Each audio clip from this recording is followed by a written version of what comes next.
Good evening, everyone, and welcome to the 2025 Doug Walker Lecture. I would like to start the evening by stating that the University of Washington acknowledges the Coast Salish peoples of this land, the land which touches the shared waters of all tribes and bands within the Suquamish, Tulalip, and Muckleshoot nations. It's wonderful to see you all here tonight. My name is Greg Bratman, and I have the privilege of serving as a Doug Walker Endowed Professor in the School of Environmental and Forest Sciences at the University of Washington's College of the Environment. This lecture was created in memory of Doug Walker, an extraordinary leader, philanthropist, and advocate for the outdoors. Doug's passion for conservation and his dedication to expanding access to nature have left an enduring mark on our region and far beyond. In his honor, we come together each year to hear from voices who share his vision for a healthier, more equitable, and more sustainable world. This lecture was made possible through the generous support of our sponsors, the Nature Conservancy, the Mountaineers, the Wilderness Society, and Washington Trails Association. Thank you so much for your support. It was also made possible through the leadership of Maggie Walker, Doug's wife, whose steadfast commitment ensures that Doug's legacy continues, not just in the stories we hear, but in the actions we take as a community. Maggie is a proud UW graduate, a conservationist, and a philanthropist whose service and generosity have shaped both the university and the wider community. She currently chairs the Walker Family Foundation, is the founding board chair of Friends of the Seattle Waterfront, and previously chaired the National Audubon Society. At UW, her impact runs deep. She's chaired the College of the Environment's Advisory Board, served as a member of the UW Foundation Board, and now serves on the university's Board of Regents. Through her philanthropy, she has endowed the Maggie Walker Deanship of the UW College of the Environment, the Doug Walker Professorship, and of course, this very lecture. Maggie's contributions span decades and reach across the nation, but her leadership and generosity here at UW have left an indelible mark on our community. Before I turn the stage over, a quick note on tonight's format.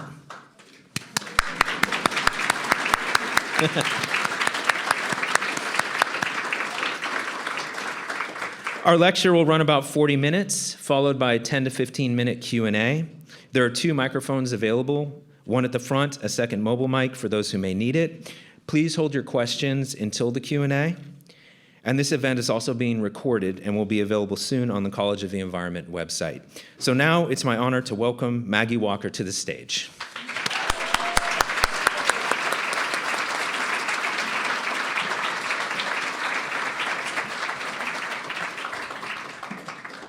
We had to figure out if we wanted to be seen with a plastic water bottle, given the subject of our discussion this evening.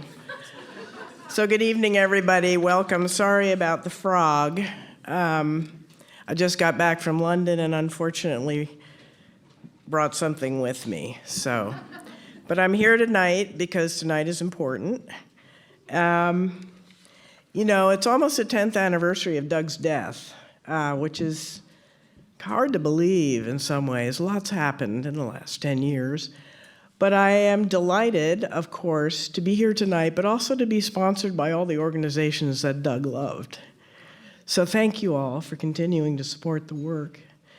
I also want to just riff a little bit on all of us understanding the value of the University of Washington in our lives. And, that's under threat right now. I don't know that you understand the extent of that and the fact that we take so much of what it does for granted.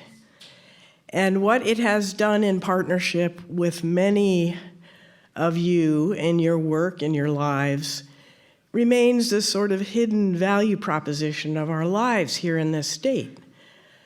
We need to support it now, but we also need to recognize and to advise it on how best to partner with its community, extended, regionally, nationally, and globally, because it has such an extensive reach. But here regionally, it has had an enormous impact working in partnership with community here. The problem is most people don't even understand what it does.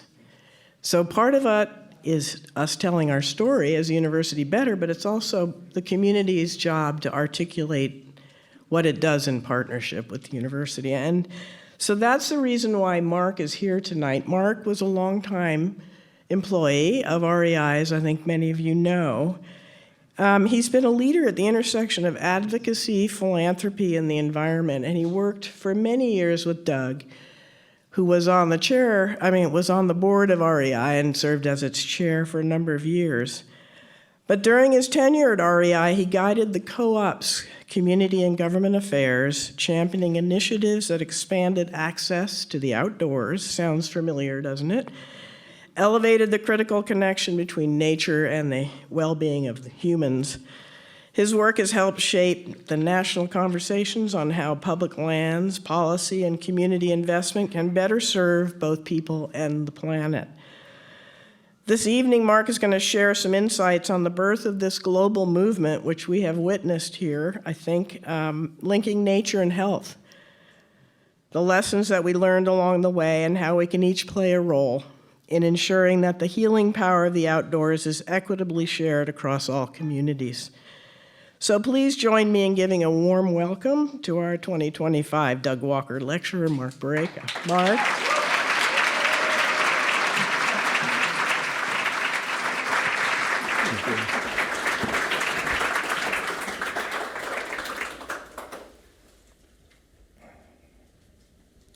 Now the most challenging part of the night, my hand at working the technology. 1 second here.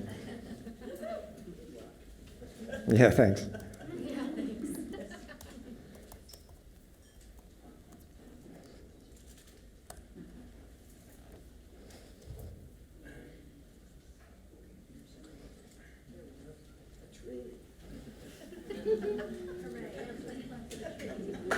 There we go. Thank you. Thank you for the introduction, Maggie. As part of a self-introduction, perhaps, let me just say that I'm a dedicated career-long advocate. And tonight, there's nothing that brings me more pleasure than the opportunity to be an advocate with you, for you, encouraging you on this notion of connecting people to nature and all the well-being that it drives. Before I get into the substance of the lecture, I turn on my clicker. There we go. I want to thank you. I've been at REI for over 12 years, been part of the community longer, and there's nothing like doing this work in the Pacific Northwest.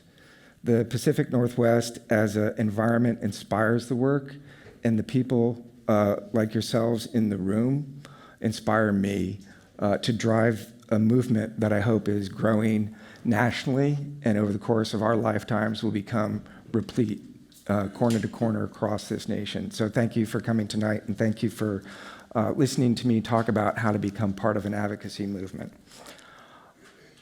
There's an agenda here, chock full. I will pick up the pace of my remarks in order to move through all the content, but to give you a sense of what we're going to cover tonight, I'm going to talk about the why this work matters.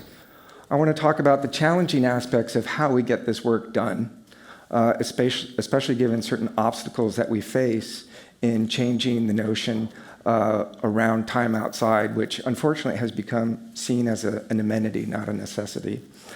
I want to talk about some of the promising deliverables that have already been brought to life, both here in the Puget Sound area and around the country. And then as any advocacy set of remarks will do at the end, there'll be a call to action. Now, where do we start? We start with you. We start with me. This is an image, this is a photo that I took in August when I was doing a camping trip with some buddies in my poker group. We do it every August. We unplug for 3 days.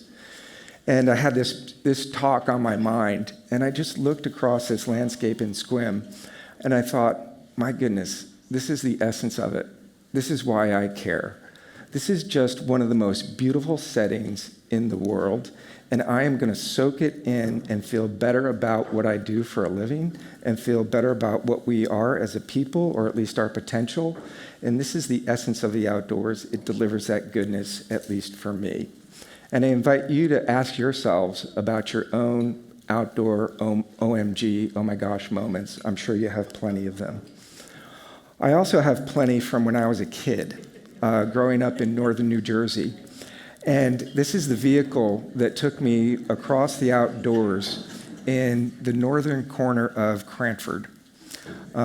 We rode our Schwinn Stingrays all over the place, down to the Rahway River. We skipped stones, we fished. It was the 70s. We didn't catch fish. It was a river, the Rahway River in New Jersey. But we had a great time throwing mud at each other, sometimes getting into disagreements, resolving those disagreements. And the science will tell you that kids attach to the outdoors in this elementary school time frame, and it really sets you on a course as to whether you're going to be a nature lover or perhaps miss that opportunity and have to catch it up later when it becomes much more difficult. For me, the red Schwinn was an OMG moment on the daily. Here's the problem. Over the course of that same time, we are marginalizing time outside. Today, kids have 4 to 7 minutes of discretionary time to play outside. That's infinitesimally small. We, our kids, are going to spend 70 years of our lives indoors. This is a trajectory that is affirmatively bad. And, the health data bears out how bad it is. Now, the top line here from the CDC, that 75% of us have a chronic ailment and 50% of us have 2 or more, those encompass all chronic ailments, not just the ones from a more sedentary indoor lifestyle. But baked in there, I'm confident there's a lot of repercussions from us living more sedentary, screen-centric lives. Since the 70s, the rate of obesity has tripled. The rate of type 2 diabetes has tripled. These are costly chronic ailments, and they are suffering for the people who endure them and their families. We have a greater awareness nowadays of mental health challenges, be they anxiety or depression, and a full 20% of the population suffer from one or both of those ailments. That's a lot of suffering. And what is really painful, tragic, is that over the course of these same 40, 50 years, there's nothing that's been changed about the zip code centricity of these outcomes. That the worst outcomes are suffered in the most nature-deprived, lowest income zip codes in the country. What does this look like financially? This is an OMG moment in and of itself. These are figures from the Kauffman Family Foundation, and they are in real dollar terms, meaning they've been normalized to 2023 dollars. In the 70s, total expenditure on healthcare in the United States was on the ballpark of $500 billion, $500 billion. Now it's approaching $5 trillion. So over the course of nearly half a century, the growth in expenditure by this country on healthcare has been almost 10x. Guess what this is?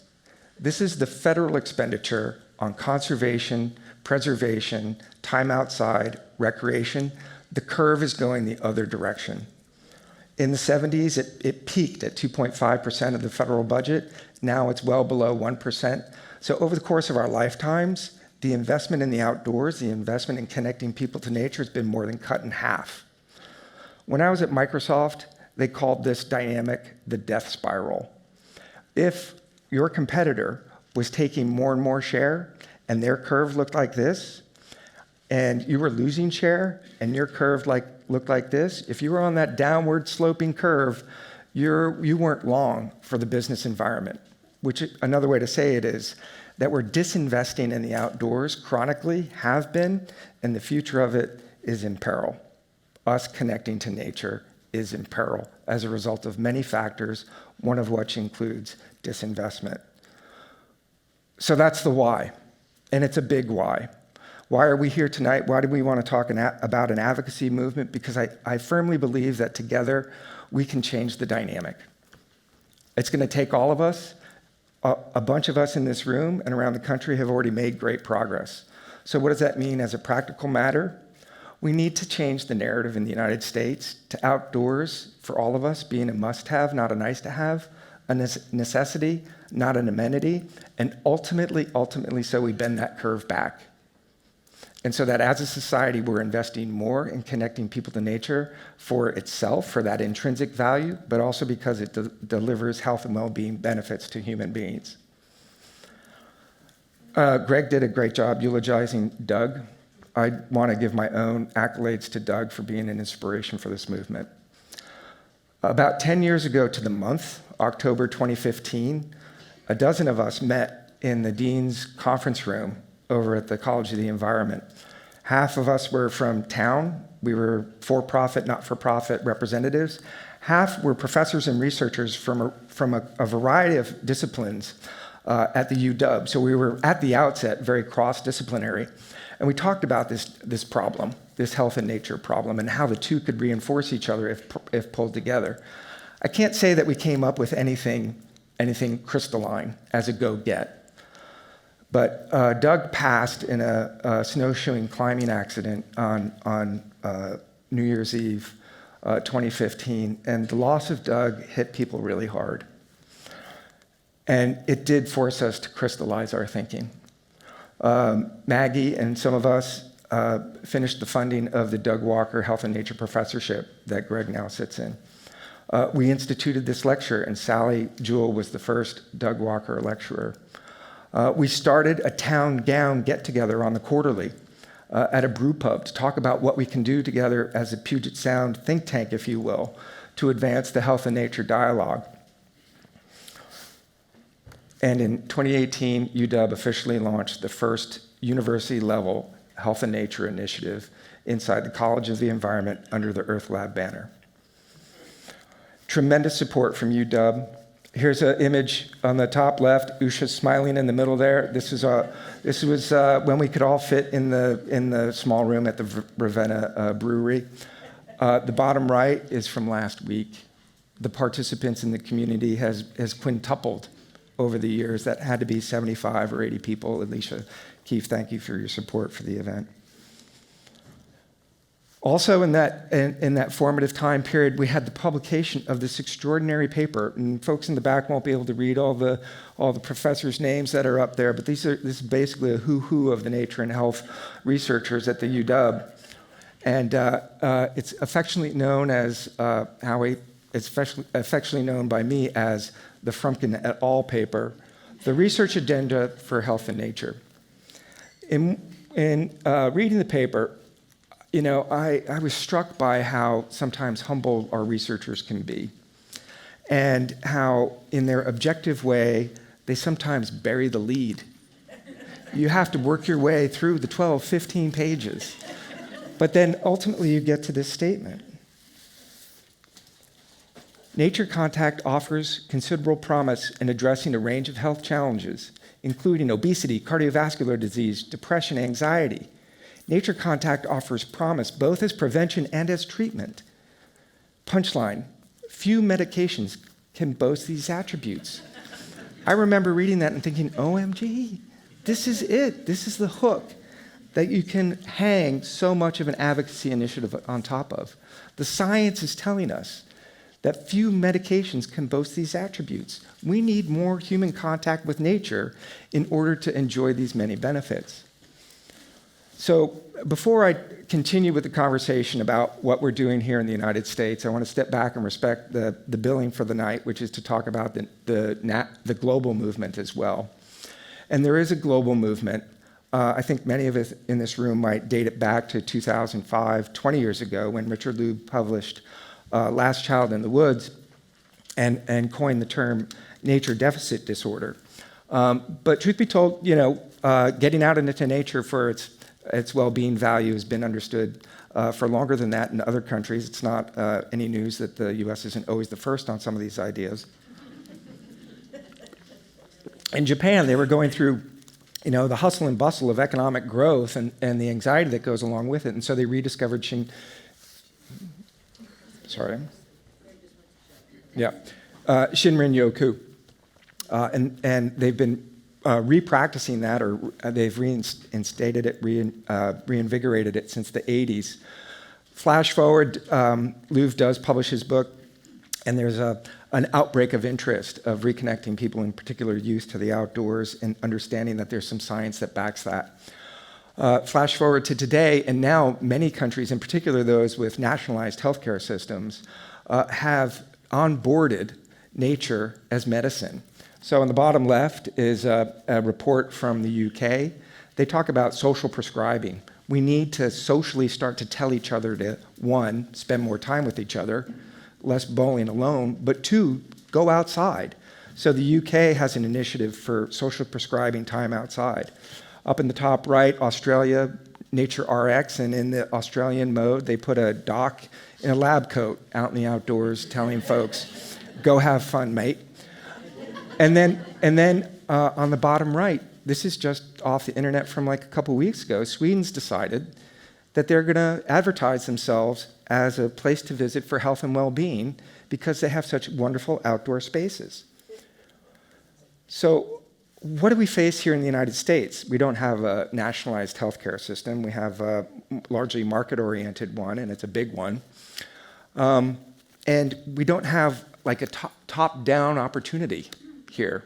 There's not some big bucket of money that's going to come from a well-off company that says, let's go promote time outside. You know, there's not a big profit motive perhaps in there. So chipping away at the behavior of the healthcare industrial complex in the United States is going to be a hurdle. It's not undoable, but it will be a journey.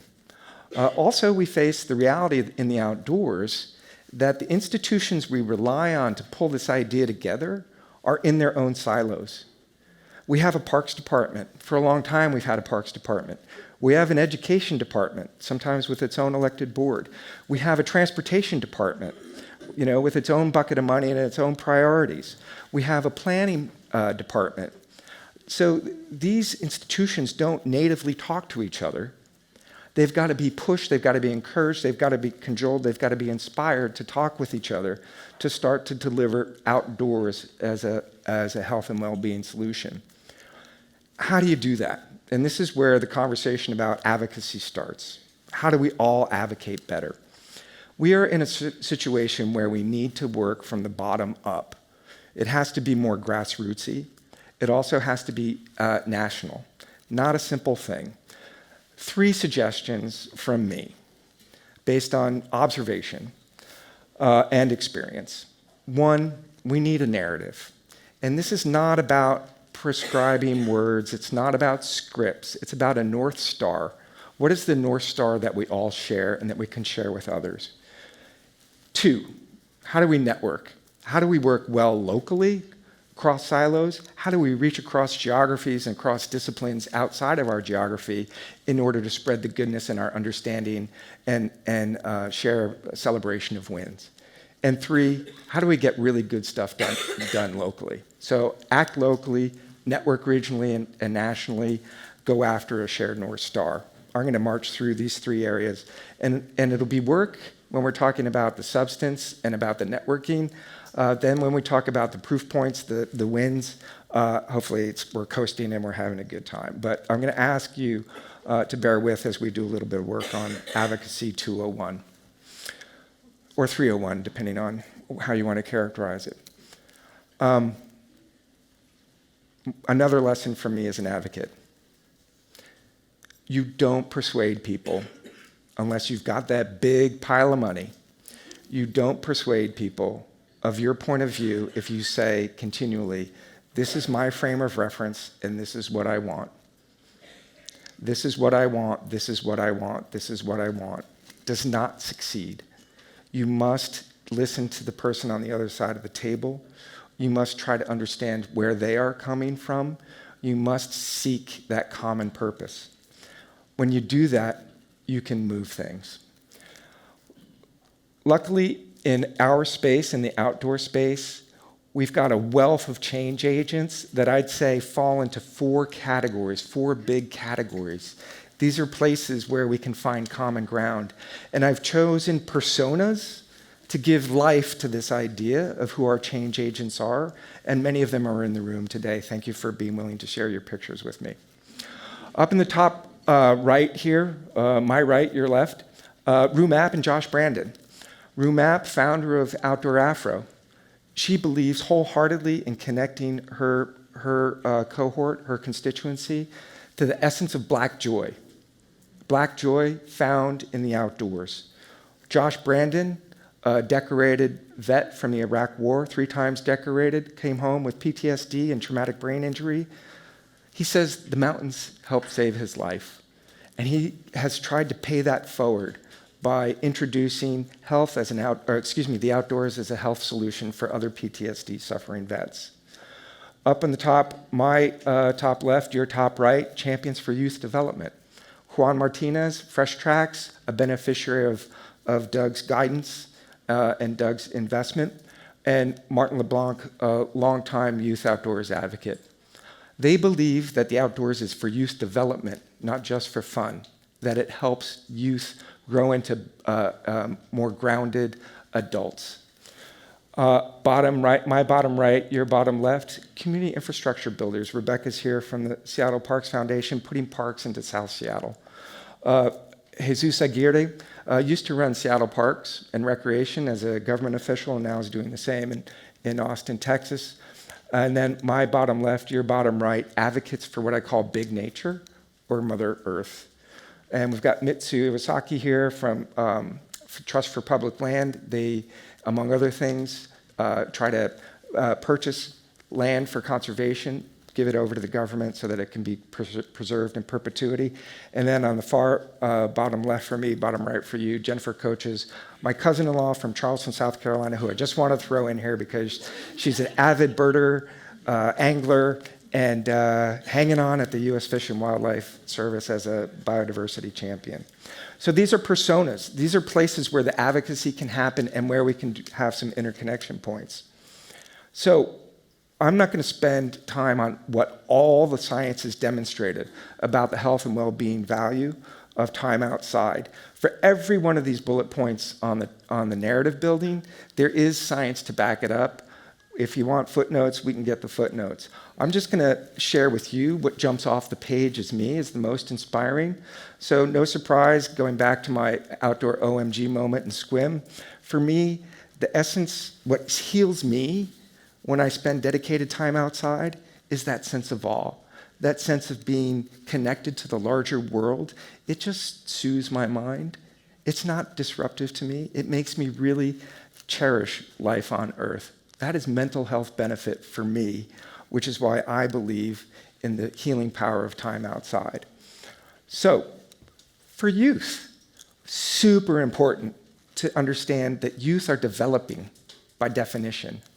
And there are physical development benefits and there are emotional development benefits that flow from time outside. I encourage you to pick up a copy of Digging into Nature, Pooja Tandon, co-author with Danette Glassy, both from the Pacific Northwest. I didn't see Danette, I saw Pooja. If you have copies, she'll sign one for you tonight after the talk. The one thing I'll call out here, an upcoming epidemic in myopia among people, because youth are spending so much time with screens 12 inches from their nose. They're not developing their eyesight the way they should naturally develop their eyesight. We got to kick them outside so they can see. Many other physical development benefits from time outside for kids. The emotional and social development opportunities for kids, extraordinary. The Y sponsored this study that just came out that affirms what a lot of us know intuitively. And kudos to Keena Walker, who's on the board of the Seattle Y, who pushed this research forward, and to Courtney Aber, who is local but now is National Director of Outdoor Recreation for the National Y. This research confirms that kids take risks outside. They hurt themselves. They heal. They feel competent taking risk. They have mishaps with their peers. They get over it. They peer bond. They develop a sense of self-efficacy and agency. And Annie E. Casey Foundation from Baltimore sponsored the research, and that one about self-efficacy really rang for them because they bring that self-agency, that confidence into the classroom. They're more focused in school. They have better results. They have better lives as a result. This is a result of spending time outdoors, deliberately thinking about youth development as an outcome. And for many of this room, I'm confident that you like this bottom one. Time outside cultivates a sense of altruism and care, especially care for the outdoors. This is your pipeline of future environmentalists, people who care about the outdoors and for their lives want to protect it. These are being validated by research and by analyses, so you should feel confident in making these assertions and not just thinking these are nice to haves, but rather they're probative. For local communities, I intentionally developed this talk so that each of these piece parts of the narrative was additive, not overlapping. And so when I talk about the benefits for local communities, it's everything I've just talked about, plus more for those who don't even intentionally engage the outdoors. Think of this as the windshield value. Driving down the street and looking at a tree-lined street and realizing, oh, this is a wonderful neighborhood. It's a natural reaction. The neighborhood has value. You pull into this driveway, you get out of the street, you're under the tree canopy, and you realize you're not as hot as you are on a sidewalk where there is no tree canopy. So your trees are serving as a climate change ameliorator, right? They're keeping you cooler. These are values to community in addition to the individual health and well-being benefits. Now, for big nature, this is a sad one, right? We need the scientists to tell us that Mother Nature helps us survive. But the scientists are doing it, and thank you, Greg, for sending me the article. The article had 18 things that are provable, and I cannot remember 18 things, so I'm not going to ask anybody else to do it. So I worked with Monica and the PR group on how do we make this just 3 things? Big nature supports life and quality of life via clean air, water, healthy food systems, and biodiversity across land and sea. Booyah. Big nature powers the economy, from agriculture to technology. I'm thinking water, cooling, data centers. While shaping and moderating climate and natural disasters, big nature offers the restorative and transformative benefits of time spent outside. So provably, again, our human connection to nature drives multiple benefits for our physical and our mental well-being and our way of life. That's the essence of my notion of what we can all go out and advocate for. I'm not suggesting by any stretch that we try to do all of that, but I'm hoping that somewhere in here you find your lane. When I think of movement building, coming back to the personas, who are the advocates for healthy people, right? They're the patients, they're the patient advocates, they're the caregivers. There are doctors who believe in whole health and lifestyle medicine and the preventative value of time outside. When I think of healthy progeny, kids, parents, educators, obviously, pediatricians, more doctors, more medical professionals on board with this notion that time outside is good affirmatively and probatively for our kids. More fellow travelers on the journey for healthy places, park advocates, public health advocates, local community nonprofit leaders, Rebecca Baer, civic leaders with their budgets and their planning ability. Over in the big nature space, Itsu is here, public land and working land conservation professionals, ecosystem protection folks, and environmentalists. In any event, all in all, it's a hell of a movement today and a hell of a movement with potential. The Nature and Health movement is a community of all these different folks and yourselves with the potential to drive a message that connecting humans to nature is good for the health of our people, our progeny, our places, and our planet. Okay, one more little tidbit, the money. So, true story, a couple years ago, we're very enthused about the Nature and Health Initiative at UW, but we could use some more financial support. So REI goes down to Olympia to talk to the chair of the health committee and says, we're hoping the legislature would appropriate some dollars to UW so that we could embellish and continue the Nature and Health Initiative. And the chair said, will there be a return on my investment? Where's the money? And at the time, we didn't have like a pinpoint answer to that pinpoint question, and so we retreated.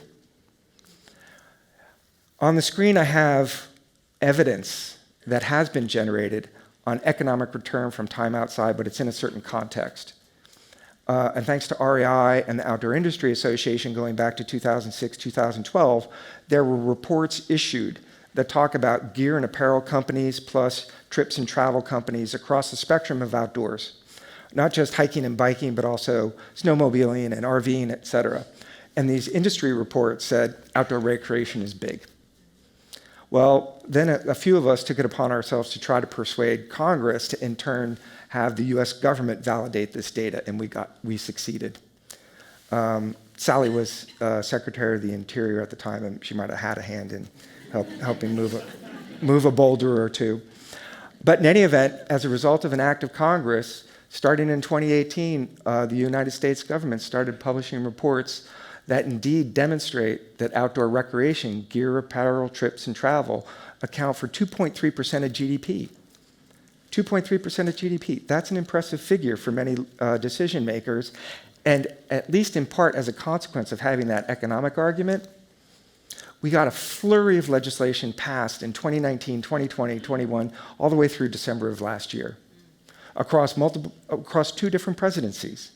But strong bipartisan support for outdoor recreation-oriented legislation. So the economic data can be super, super helpful. What's the state of play when it comes to contributions to health and well-being? We got a little bit of this and a little bit of that. There's some synthesis to be done. There's some gaps to be filled. There's work ahead. But there are a few studies out there that are promising and telling. So for example, the Kaiser Permanente folks in Northern California found that in really well-greened neighborhoods, they spend on average $350 per person less on healthcare than in places that have little access to green space. And these are researchers, so they're doing regression analyses and they're normalizing out, factors like income and to the extent they can, culture, et cetera.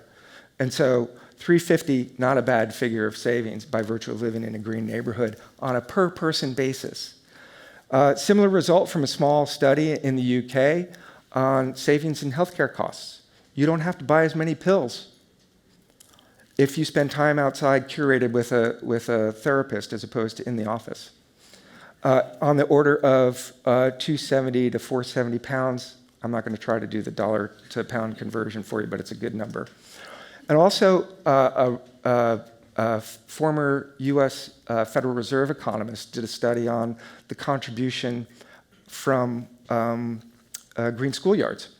So this is the gobbling up of asphalted schoolyards and putting down green and turning it into a park for kids during the school year and a park for adults after the school day. And that investment over the long haul, according to this Fed economist, pays back 3 to 1.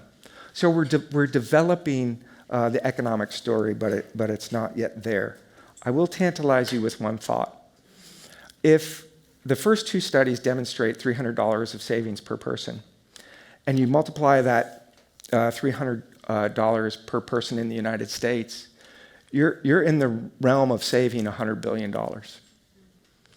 One of the challenges would be if we can demonstrate that, can we then recapture some of those dollars and plow it back into access to green space and stewarding green space and bend that curve back up?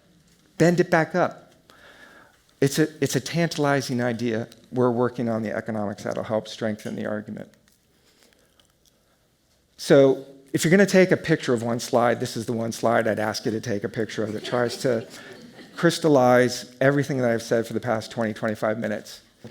It's that the nature and health movement stands for healthy people, healthy progeny, healthy places, a healthy planet, and at least 5 million jobs and $450 billion in economic contribution in GDP terms per year. Those numbers at the bottom are from the Outdoor Recreation Report from the United States government. And so I hope that this assemblage of data points backed by science and economic research with some telling examples of how you might use them inspires people to think about what they might do in their own line of work or in what inspires them to be part of an advocacy movement, because so many of your personal sentiments are being undergirded by science and research. How do we know that this is making progress today? I'm going to march through a couple of real-life examples, and then I'm going to also talk about innovation, and then I'm going to come around the home stretch and head towards the finish line. So, Maggie, I gotta think that when you heard me talk about the multiple benefits of time outside, that you were thinking about the Seattle waterfront, and this whole community thanks you for your leadership of the Friends of the Seattle Waterfront.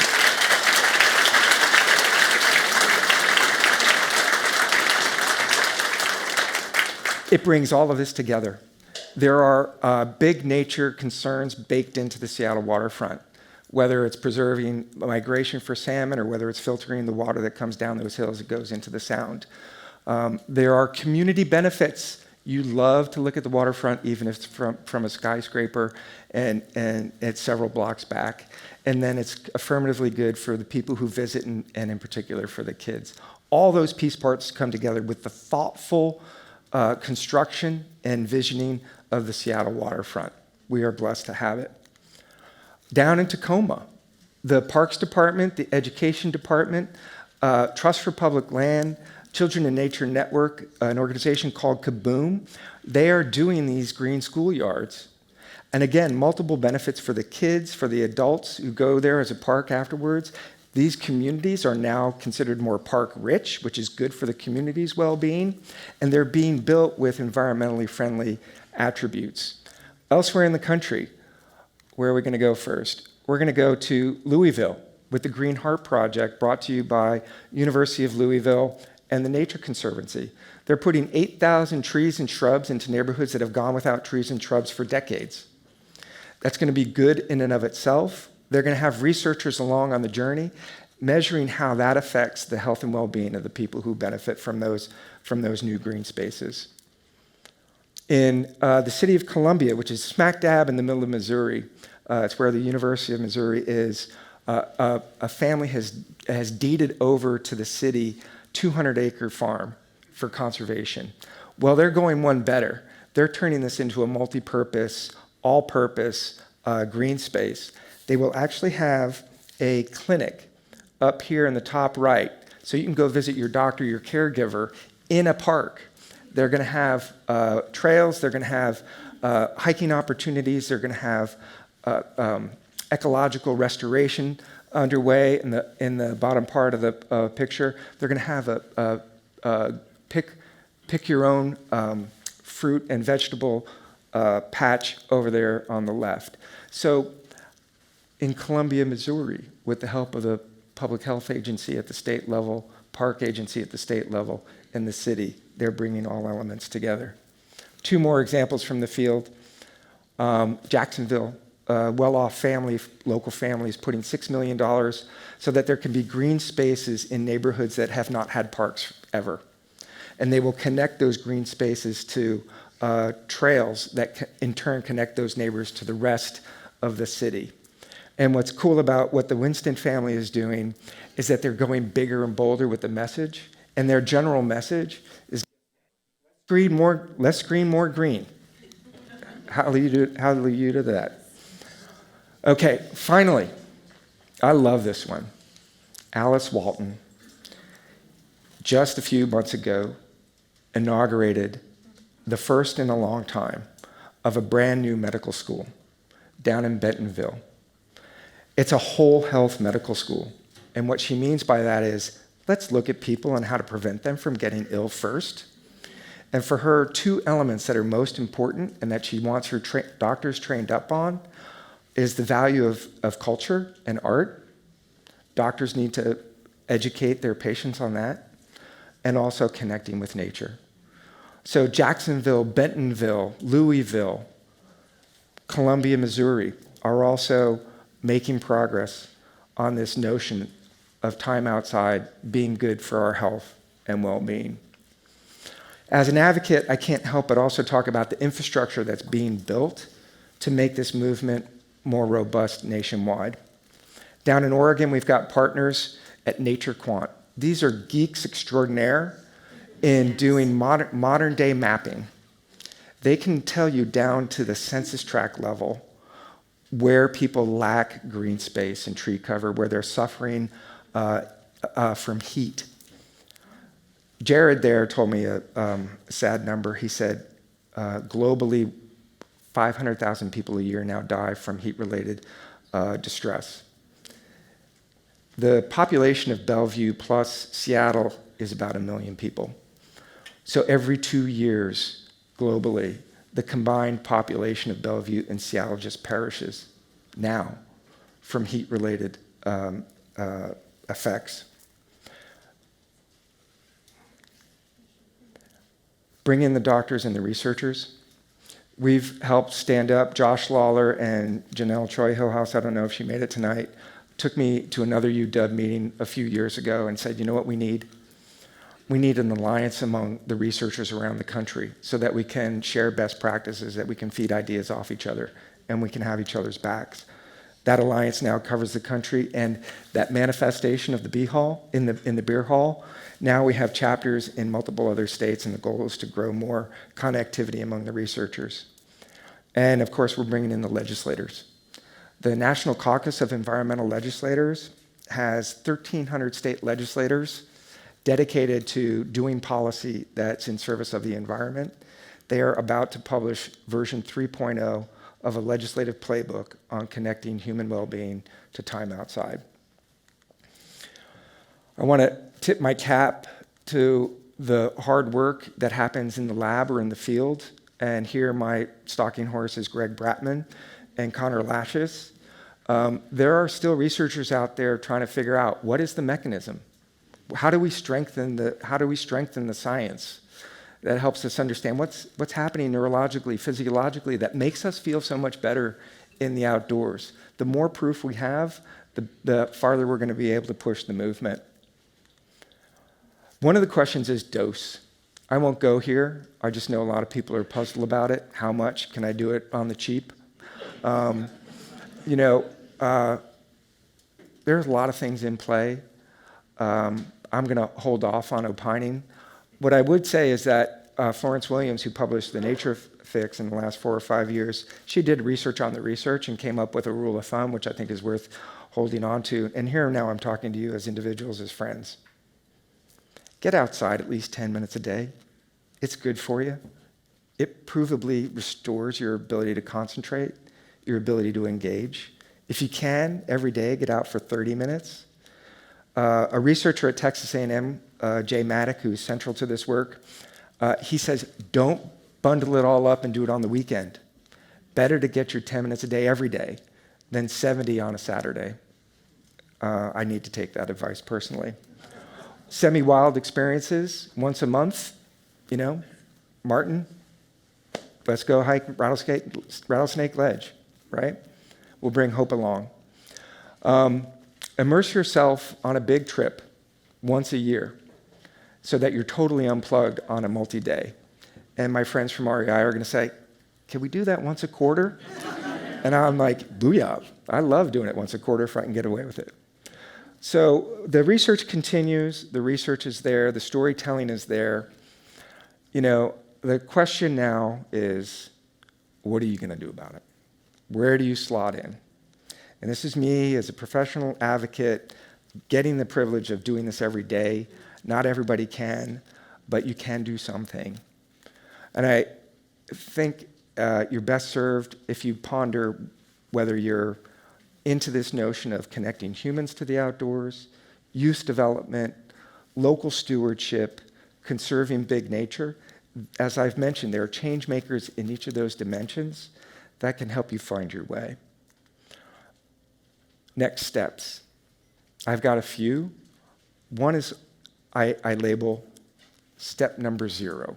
because it ought to be so dang easy to get out there every day with your friends, share your tales of goodness, go lightly on the planet, be friendly on the trail, pick up trash.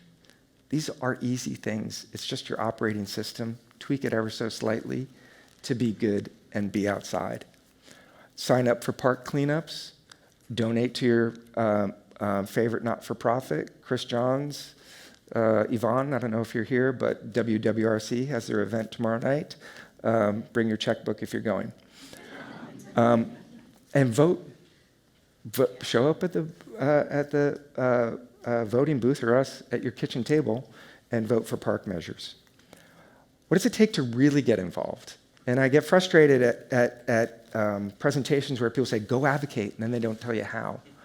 And my counsel is, it can be easy. It can be as simple as offer your expertise up to a not-for-profit. If you're already involved in a not-for-profit, assume a leadership role. Go to a town council meeting. They take open mic sessions, 60 seconds, tell your experience, and then tell why you support adding more green space to your community. Volunteer for a town committee. Go to Olympia on a lobby day. Folks who know me know I'm a bit of a fanatic for Dave Matthews, and I can't waste the opportunity to share a Dave Matthews lyric that I like, or that I love, actually. To change the world, start with one step. And however small, know that the first step may be hardest of all. So I invite you to join so many of us who are in this room on this journey. I feel like the journey is definitively making progress, but there's so much more progress to be made. And so welcome.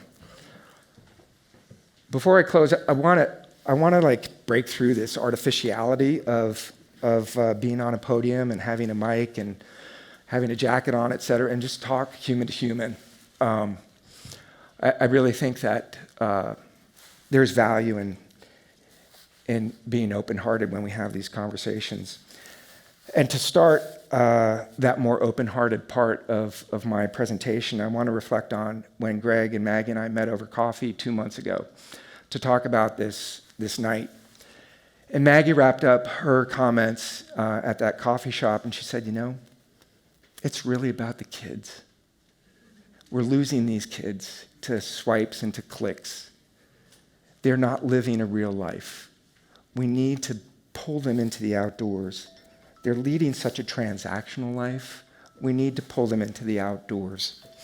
Sorry, that's my own timer, but I can ignore it, I think. I thought about that over the 2 months, transactional. And all of our lives have become more transactional over our lifetimes. And there's something about transactional that goes back to my comments about economics and can you pay for it? You know, if we get stuck in this notion of economics, transactions, if we become homo economicus,